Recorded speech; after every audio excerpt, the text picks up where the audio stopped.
Okay, so today we are going to talk about regression. Now that we hit a couple of pointers on parental readiness and how it's so important for your mind to be ready, let's also talk about some things that may be normal. Regression can be normal. First, let's clarify what regression is, right? Regression usually doesn't happen while you're potty training your child, while you're in the nitty-gritty of it, right? It's very normal for a child during the potty training process to be doing well, and you see, your child is making strides and is staying dry longer and longer, minimal accidents. Sometimes they can go like a day or two without an accident, and all of a sudden they have multiple accidents in one day. That doesn't mean the child has regressed. That is, the child is still in the potty training process, and sometimes that happens. It could be, they're making strides and all of a sudden they have a bad day, just like you have a bad day, just like I have a bad day, and they might be heavily distracted with like new activities. They might have some visitors over. They might feel a little constipated and they're having accidents. There's a couple of things that might be happening to your child that they start having accidents during the whole potty training process, right? That is not a regression. So a regression is when a child is completely pretty much independent for a while, and they're I'm sorry about that, they're in their they're doing their own thing. They go into the bathroom on their own or go into the bathroom on cue with you, and it's been quite a while. You completely can say that your kid is pretty much potty trained, or at least completely day trained for a little while. And all of a sudden your child starts having accidents.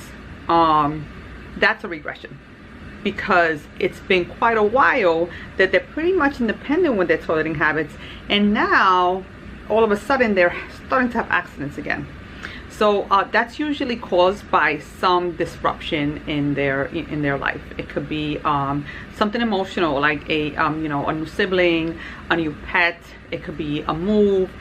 Usually when the parents are like heavily distracted, it could be when they are heavily distracted. A big growth spurt in their life, and they're all of a sudden they're into new things, into new activities, learning different milestones, getting more creative, and now their mind is once again all distracted with what's important to them. It could be their new toys, their new activity, how their mind is getting more creative now, and they don't want to leave that, remember. So going back to why your child doesn't want to easily potty train, it's so easy for them to just go in a diaper. That's all they've been used to since they were born, and it's so easy to go about your day. You're playing and you're watching TV. You're zoned out on the on the TV watching this great movie, and you just have to pee and poop. On your diaper, no big deal. You don't have to move. Nothing has to happen. You can continue doing what you're doing. Going and stopping what you're doing to go to the bathroom is a process. They need to stop what they're doing. They need to go take down their pants. They need to focus. They need to wash their hands, put their clothes back on, and then come back out, right? So we already established that that's kind of not the thing that none of us like to do, right? None of us enjoy going to the bathroom. Well, maybe some new moms, some of that's an escape from like reality. They lock themselves in the bathroom to be able to read, to be able to check on their phone. Anyway, just a little side joke, but in reality it's not something that we typically enjoy, right? So it's the same thing with them. So it could be that. It could be some growth spurt. It could be, now they're into new thing. Their mind is growing. Their mind is expanding, and they try to hold it. And all of a sudden they have an accident. They're like, oops. And then all of a sudden, the next day was, well, that thing that I did yesterday wasn't quite such a big deal. Let me try to hold it again, and poop. You know what I mean? So, that's a regression. But while you're in the whole nitty-gritty of the potty training process, if your child does one step forward and two steps back, that doesn't mean that your child is regressing. That just means that they're still in the process, and you just need to tighten ship, right? And usually what you do is you try to figure out why this is happening. is there's usually you can usually pinpoint why this is taking place, you know. So you need to brainstorm a little bit, you know. If your child is very you know, very chatty, you can possibly have a conversation with them and ask them, you know, if there's a problem, what's going on, or, you know, are they feeling afraid, are they feeling unhappy, you know, what happened in school, what's happening, you know, at home. You could have a little conversation with them if you're able to. You know, some children, you're just not, you know, they're not at that point yet cognitively where you can have a conversation and kind of, you know, inspect their brain a little bit. So you know, but you can parents usually figure it out after I start, like, you know, asking questions to the parents. When they tell me their child is regressed, we usually can figure out the issue. Another very important factor is constipation. I want to give parents an understanding that the bowels and the bladder there's a whole connection, right? And usually if a child is constipated and they have hard stool in their sigmoid colon and the descending colon, you know, that can put a pressure on the bladder. Okay, sometimes it could be so, you know, such a heavy stool that it actually can put a barrier on the urethra where the child can actually not, you know, worst case scenario, they can't pass urine. That's really really like worst case scenario. But these are things that can happen if you don't take care of your child's constipation issue.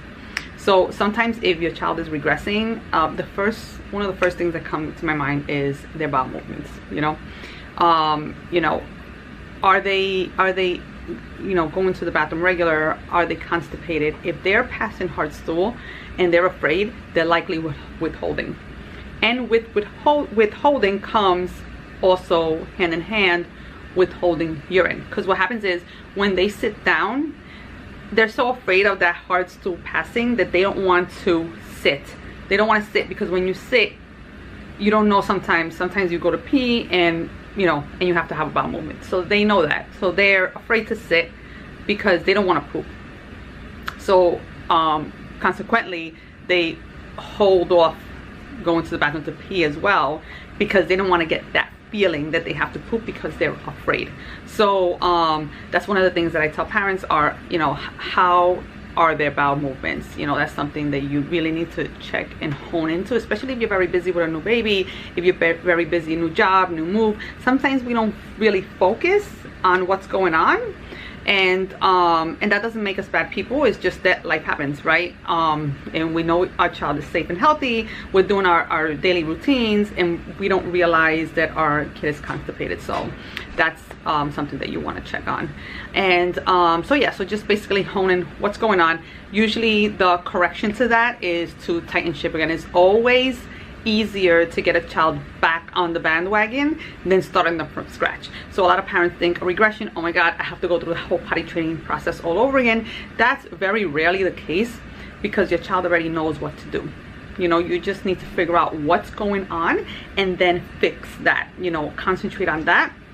Usually a day or two, possibly a weekend of like tightening ship, really focusing on your kid, you know, focusing on their diet, on their bowel movements, you know, maybe they're not drinking as much, so all those little factors that can take place, and usually the regression kind of, you know, straightens up and the child starts, you know, their normal toileting habits again. Okay, so anyway, see you in the next module.